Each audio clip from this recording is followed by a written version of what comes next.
there's history with just about every referee, but John Beaton at the moment, the Celtic fans would feel, given what happened just a few weeks ago, this is what Brendan Rodgers said afterwards. The thing is, Don Robertson had decided it was a yellow card, for example. I mean, they missed the penalty for Celtic, probably shouldn't have been a penalty, so that wasn't a mistake. You agree, John? Yes, exactly. Should have been a penalty for Celtic. It was if anything, it was a foul against the Hearts defender. Yeah. So, but afterwards, the Yang decision, yellow card, fair enough, the high boot.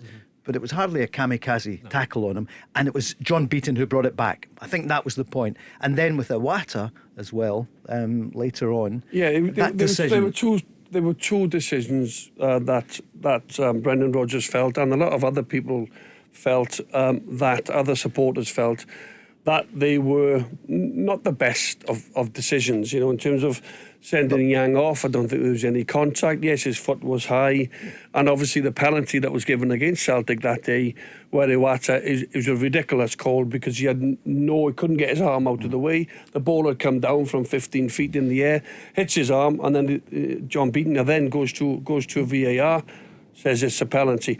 So two decisions there that obviously aggrieved Brendan, very aggrieved on the day. Brendan went in very, very strong, which is normally calm. You could clearly see how upset he was by the decision, how angry he was. And obviously this has led to him getting his one-game ban and obviously one-game suspension. That one's against Rangers at the weekend. And this is what he said. Yeah, listen, you probably have to ask John Beaton in VAR what he's seeing. Because if he's seeing that dangerous play and then he's seeing the handball, then he's probably seeing something different to everyone else. Unless you're connected with Hearts, of course. But no, I just think that they're seeing a different game, and it's incidents like that's why referees and officials get challenged, because that's not knowing the game. That's not seeing the game. Clear and obvious, Craig, is the thing we were told at the beginning of the season, but they're re-refereeing.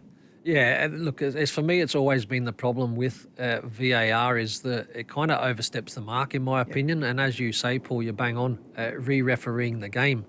And I don't believe that was the reason why VAR has been introduced. As you say, it was obvious, clear and obvious. Clear and obvious. But again, I think that there's a lot more that is looked at within a football match. And I just think that you need to allow the referee to ref the game. He's out there on that pitch.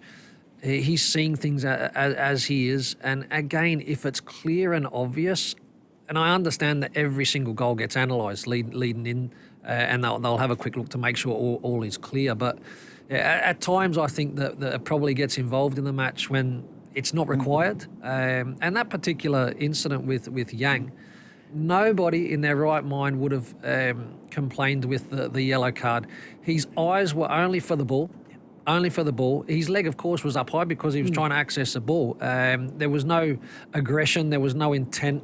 For that to be upgraded was certainly a harsh decision. And again, for me, that was something that VAR did not need to step into. But there's been many situations, I think, throughout the season where a lot of teams will have felt aggrieved by certain decisions.